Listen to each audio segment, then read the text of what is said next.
ఈ పార్ట్ 2లో వచ్చేసి మనం హ్యాండ్స్ జాయింటింగ్ మొత్తం బ్లౌజ్ స్టిచ్చింగ్ అనేది క్లియర్ అయిపోతుంది. సో ఫస్ట్ అయితే మనం ఇందాక బ్యాక్ సైడ్ కింది పార్ట్ ఎలా అయితే స్టిచ్చింగ్ చేసామో ఫోల్డింగ్, సేమ్ అలాగే చేయాలి హ్యాండ్స్కి కూడా.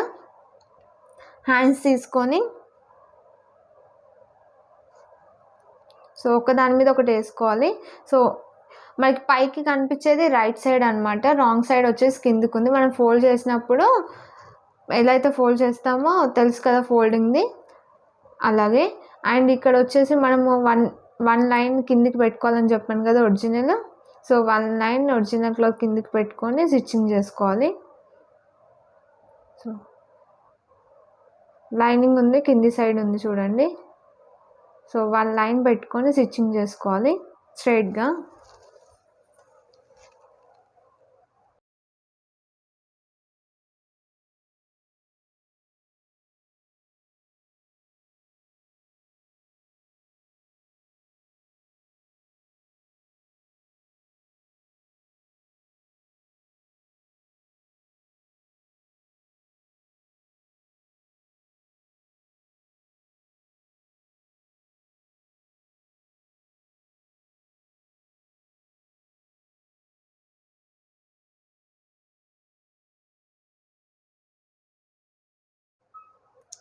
స్టిచ్చింగ్ చేసుకున్నాక లైనింగ్ సైడ్ వచ్చేసి మనకి డార్క్ స్టిచ్ అనేది వేసుకోవాలి. సేమ్ అనమాట, మనం కింది సైడ్ ఎలా అయితే ఫోల్డ్ చేసామో ఫ్రంట్ దానికి బ్యాక్ దానికి సేమ్ అలాగే. డార్క్ స్టిచ్ అనేది అసలు మర్చిపోకండి, లేకపోతే లేసినట్టు అవుతుంది బ్లౌజ్ అనేది. ఆ తర్వాత వచ్చేసి మనం రౌండింగ్ మొత్తం సైడ్ పార్ట్స్ ఉంది కదా, అది మొత్తం స్టిచ్చింగ్ చేసుకోవాలి పెద్ద కుట్టు పెట్టుకొని.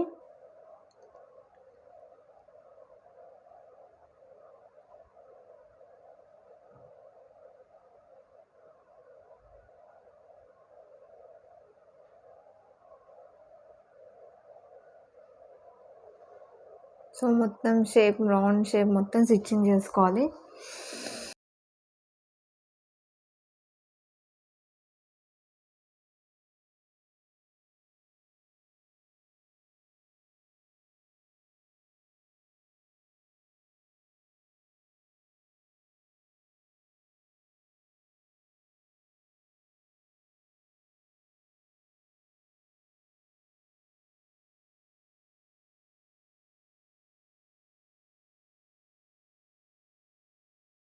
టూ సైడ్స్ కూడా అలా స్టిచ్చింగ్ చేసుకున్నాక, ఇక్కడ నేను పఫ్ స్లీవ్స్ కదా, పఫ్ స్లీవ్స్ కోసం వచ్చేసి ఇక్కడ ఖర్చు అనేది పెట్టుకున్నా, అక్కడ వరకు వచ్చేసి కుచ్చులు పెట్టేసుకుంటున్నాం ముందే. సో 2 బ్లౌజెస్ కూడా ఇది వచ్చేసి సెంట్రల్ పాయింట్, ఎందుకంటే కుచ్చులు పెట్టాక ఆ సెంట్రల్ పాయింట్ అనేది కనిపించదు కాబట్టి ముందే మార్కింగ్ చేసుకుంటున్నా. అండ్ ఇక్కడ వచ్చేసి ఉక్స్ పట్టి, కాజా పట్టి. సో ఉక్స్ పట్టి ఎలా స్టిచ్చింగ్ చేయాలి, కాజా పట్టి ఎలా స్టిచ్చింగ్ చేయాలి ఈ వీడియోలో చూద్దాం. ఉక్స్ పట్టి వచ్చేసి ఇలా హాఫ్ ఫోల్డ్ చేసుకోవాలి, కింద 2 ఇంచెస్ ఉంటుంది. కాజా పట్టి వచ్చేసి 3 ఇంచెస్ ఉంటుంది. మరియు ఉక్స్ దగ్గర వచ్చేసి ఫోల్డ్ చేసింది స్ట్రైట్ లైన్ స్టిచ్చింగ్ చేసుకోవాలి. ఇప్పుడు నేను ఇలా ఎలా అయితే చూపిస్తున్నానో సేమ్ అలాగే.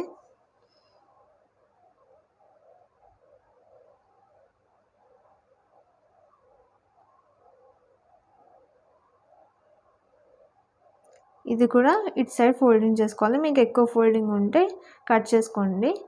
ఉక్స్ వెడల్పు వచ్చేసి 2 ఇంచెస్, లెంత్ అనేది మీకు ఎంత ఉంటే అంత తీసుకోండి.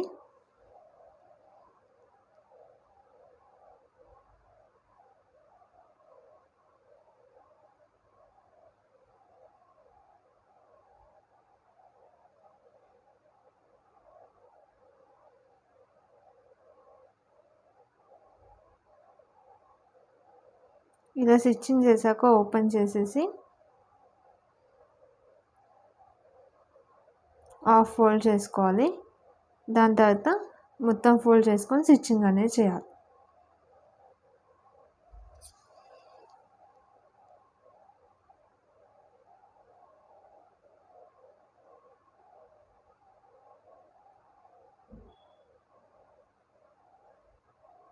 ఇప్పుడు నేను చూపిస్తున్న విధంగా అయితే ఫోల్డ్ చేసుకోండి, స్ట్రైట్ లైన్ స్టిచ్చింగ్ చేయాలి.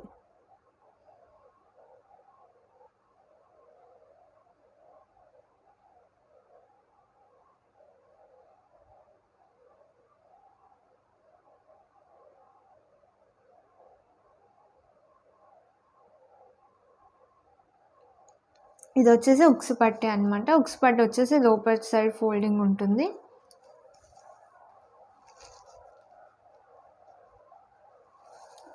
మీరు ఫోల్డింగ్ సైడ్ వచ్చేసి హెమ్మింగ్ కూడా చేసుకోవచ్చు, మీకు పైకి కుట్టు కనిపించొద్దంటే. లేదంటే ఇలాగే స్టిచ్చింగ్ అనేది చేసుకోవచ్చు. ఇది వచ్చేసి ఉక్స్ పట్టీ. ఇప్పుడు వచ్చేసి కాజాది అనమాట. కాజాది ఏంటంటే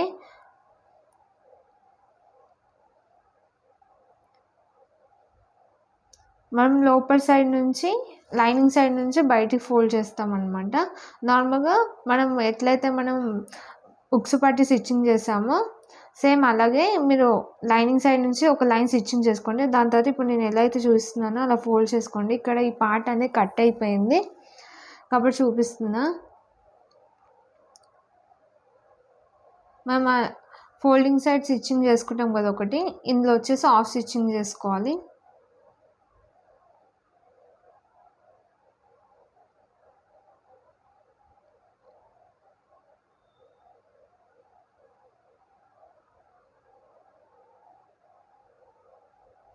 ఇది వచ్చేసి కాజాస్ పట్టి.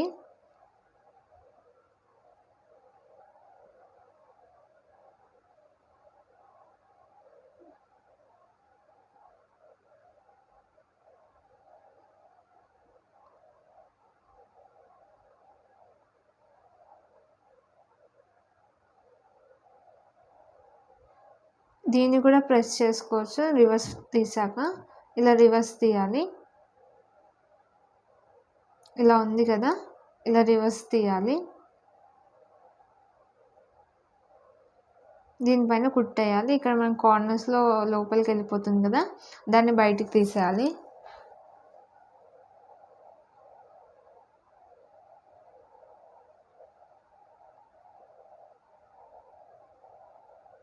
స్టార్టింగ్ వచ్చేసి మనం ఉక్స్ పట్టి పైనుంచి స్టిచ్చింగ్ చేసాం కదా, కాజాస్ పట్టి లోపల లైనింగ్ సైడ్ స్టిచ్చింగ్ చేసుకొని ఇప్పుడు నేను ఎట్లయితే ఫోల్డ్ చేసింది చూపించానో అలా ఫోల్డ్ చేసుకోవాలి. ఆ పార్ట్ ఒకటి కట్ అయిపోయింది, నేను కూడా చూసుకోలేదు. సో ఒక స్టిచ్చింగ్ అనేది వేసుకోవాలి ఇక్కడ.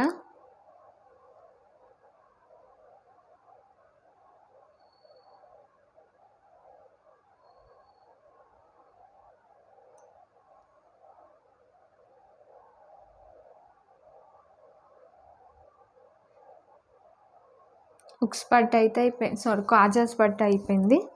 రెండు కూడా ఇలా సమానంగా చూసుకోవాలి.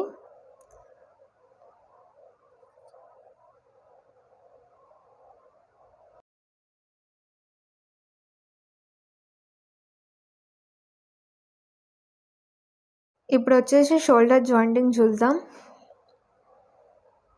షోల్డర్ జాయింటింగ్ వచ్చేసి ఇప్పుడు నేను చూపిస్తున్న విధంగా అయితే చూడండి. ఇలా ఫోల్డ్ చేసుకొని మనకు ఓపెన్ ఏదైతే ఉందో, మనం ఏది ఓపెన్ పెట్టాం, బ్యాక్ సైడ్ పార్ట్స్ 2 కూడా ఓపెన్ పెట్టాం కదా. సో ఇలా బ్యాక్ సైడ్ పార్ట్స్ పెట్టుకొని దానిపైన దీన్ని రివర్స్ పెట్టుకొని ఇలా ఓపెన్ చేయాలి. లైనింగ్ పార్ట్ని ఓపెన్ చేసి ఇక్కడ నుంచి ఒక స్టిచ్చింగ్ అనేది వేసుకోవాలి.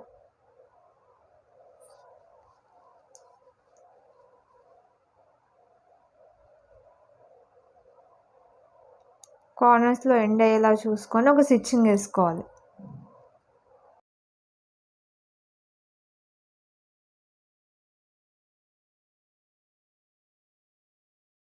స్టార్టింగ్ అండ్ ఎండింగ్ స్టిచ్చింగ్ చేసేటప్పుడు రబ్ చేయాలి. దాని తర్వాత ఇది వచ్చేసి ఇలా ఫోల్డ్ చేయాలి. నేను చూపిస్తున్నా చూడండి, అలా ఫోల్డ్ చేయాలి.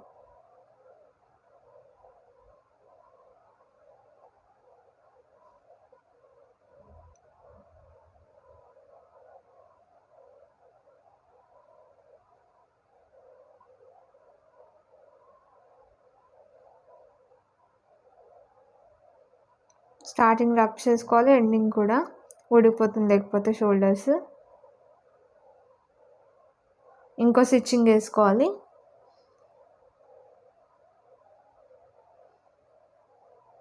ఇలా స్టిచ్చింగ్ చేసుకొని ఓపెన్ చేసుకుంటే షోల్డర్స్ అనేవి రెడీ అయిపోయింది.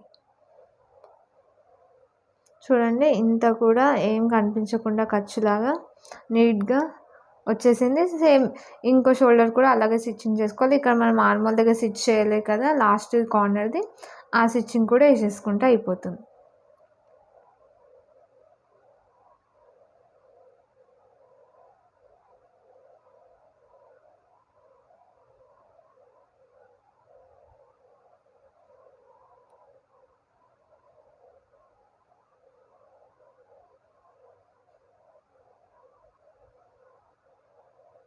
సేమ్ ఇలా షోల్డర్ దగ్గర ఓపెన్ చేసుకొని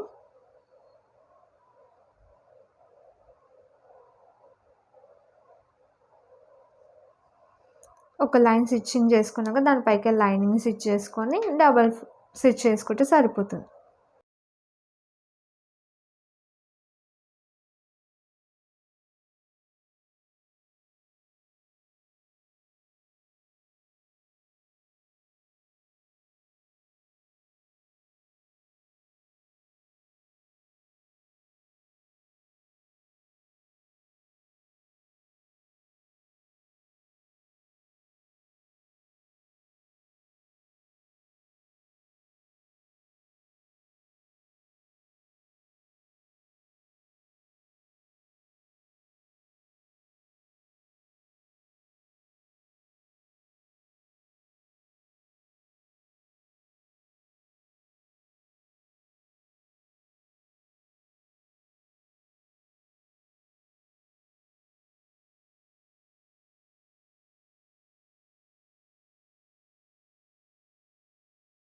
టూ సైడ్స్ కూడా స్టిచ్చింగ్ అయిపోయింది.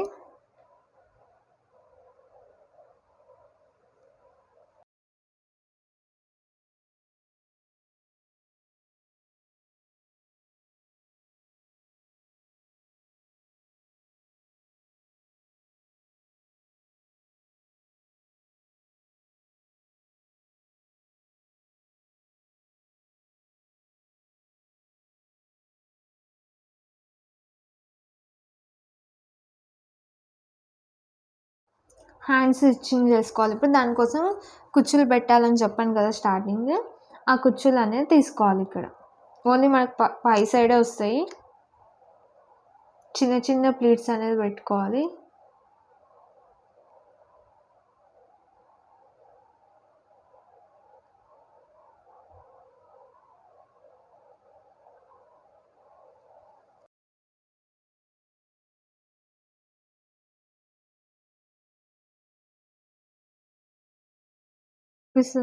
ఇలా చూపిస్తున్న విధంగా చిన్న చిన్నవి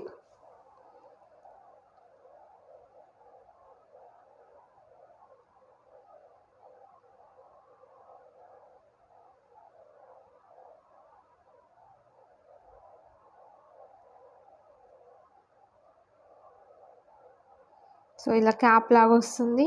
పైన ఒకటే స్టిచ్చింగ్ అనమాట. రెండు కూడా అలాగే స్టిచ్ చేసుకోవాలి.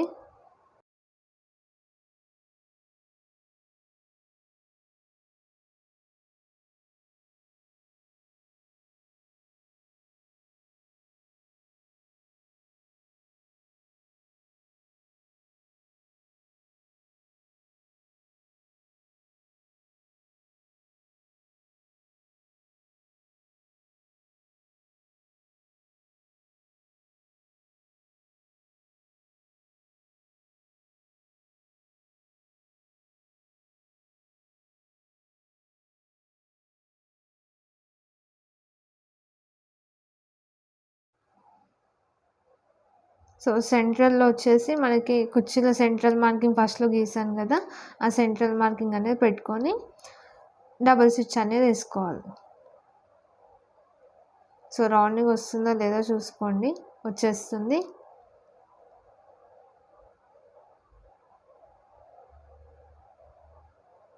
మిడిల్ నుంచి స్టార్ట్ చేయండి స్టిచ్చింగ్ అనేది. రెండు సైడ్‌లు కూడా చూసుకొని. ఇది వచ్చేసి మనకి కుచ్చులది కాబట్టి ఫ్రంట్ లోతు ఏం తీసేది ఉండదు కదా! సో రెండు కూడా ఎటు సైడ్ అయినా పెట్టుకోవచ్చు మనం హ్యాండ్స్ అనేది. ఫ్రంట్, బ్యాక్ అట్లా ఏమి ఉండదు. సో మిడిల్ నుంచి స్టార్ట్ చేశాను నేను.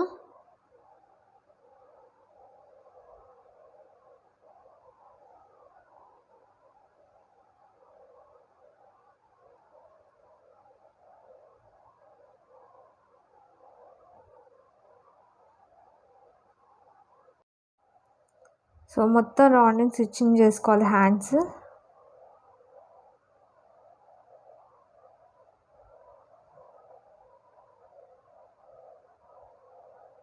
సెంట్రల్ నుంచి స్టార్ట్ చేసి అటు ఆఫ్ అయిపోతుంది కదా, ఆఫ్ మళ్ళీ రివర్స్ తీసుకొచ్చి ఇటు లాస్ట్కి వెళ్ళిపోవాలి. మళ్ళీ లాస్ట్ నుంచి మిడిల్కి తీసుకొచ్చేసేయాలన్నమాట. హ్యాండ్ 2 టైమ్స్ స్టిచ్చింగ్ అయిపోతుంది మీకు. ఎక్కడైతే స్టార్ట్ అయిందో మళ్ళీ అక్కడే ఎండ్ అయిపోతుంది మీకు. కార్నర్స్ నుంచి కూడా తీసుకోవచ్చు, కానీ నేను సెంట్రల్ సరిగ్గా కావాలి కాబట్టి మిడిల్ నుంచే స్టార్ట్ చేస్తాను ఇప్పుడు.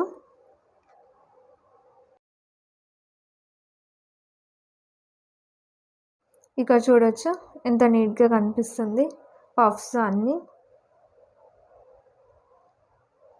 ఇప్పుడు సైడ్ స్టిచ్చింగ్ చేసుకుంటే సరిపోతుంది అంతే, ఇంకా బ్లౌజ్ ఫినిష్. సో ఇక్కడ నేను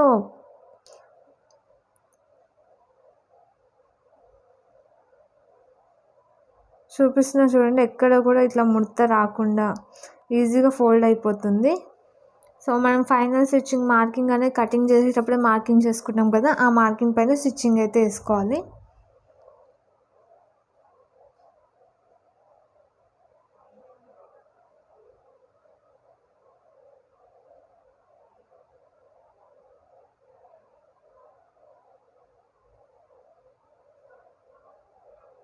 సో ఇలా 2 సమానం పెట్టుకొని స్టిచ్చింగ్ అయితే చేసుకోవాలి. సో ఇక 3 స్టిచెస్ వేయాలన్నమాట. ఒక లైన్ తర్వాత సేమ్ పాదం సైజ్ ఇంకోటి 3 స్టిచ్చింగ్స్ అయితే వస్తాయి. సో మనకి ఇప్పుకోవడానికి కూడా ఈజీగా ఉండేటట్టు. ఒక 10-20 ఇట్లా స్టిచెస్ 5-6 వేసేస్తారు, అలా వేయొద్దు. ఇప్పడానికి ఇబ్బందే, బ్లౌజ్ చూసినా కూడా గలీజ్గా కనిపిస్తుంది కాబట్టి అలా స్టిచ్చింగ్ చేసుకోకండి. ఫస్టే మీరు మార్కింగ్ చేసుకోండి మీ నడుము ఎంత ఉందో అదంతా కూడా. మనం నీట్గా ఫినిషింగ్ చేసి ఇస్తేనే మన కస్టమర్స్ కూడా మంచి అమౌంట్ ఇస్తారనమాట. మనం ఏదైనా మిస్టేక్ చేస్తే అదొక్కటే చూపిస్తారు, ఇంతగానో కష్టపడి చూపించారు ఎవరైనా. కాబట్టి మీరు స్టిచ్చింగ్ చేసేటప్పుడు ఇవైతే చూసుకోండి. ఇక్కడ వచ్చేసి నేను ఖర్చు దగ్గర కట్ చేస్తున్నాను, ఇలా టైట్ కనబడకుండా ఇలా కటింగ్ అయితే చేసుకోవాలి. సో 2 సైడ్స్ కూడా ఇలాగే స్టిచ్చింగ్ చేసుకోవాలి. ఫుల్ బ్లౌజ్ స్టిచ్చింగ్ అయితే ఇదన్నమాట. మొత్తం రెడీ అయిపోయింది మనకి. ఓపెన్ చేస్తే మీకు లుక్ అనేది తెలిసిపోతుంది ఇక్కడే. సో ఫస్ట్లో నేను చూపించాను కదా మొత్తం ఫినిషింగ్, ఐరన్ చేశాక అలా ఉంటుందన్నమాట. ఇది వచ్చేసి స్టిచ్చింగ్ చేశాక. ఇంకేమైనా డౌట్స్ ఉంటే కామెంట్ చేయండి.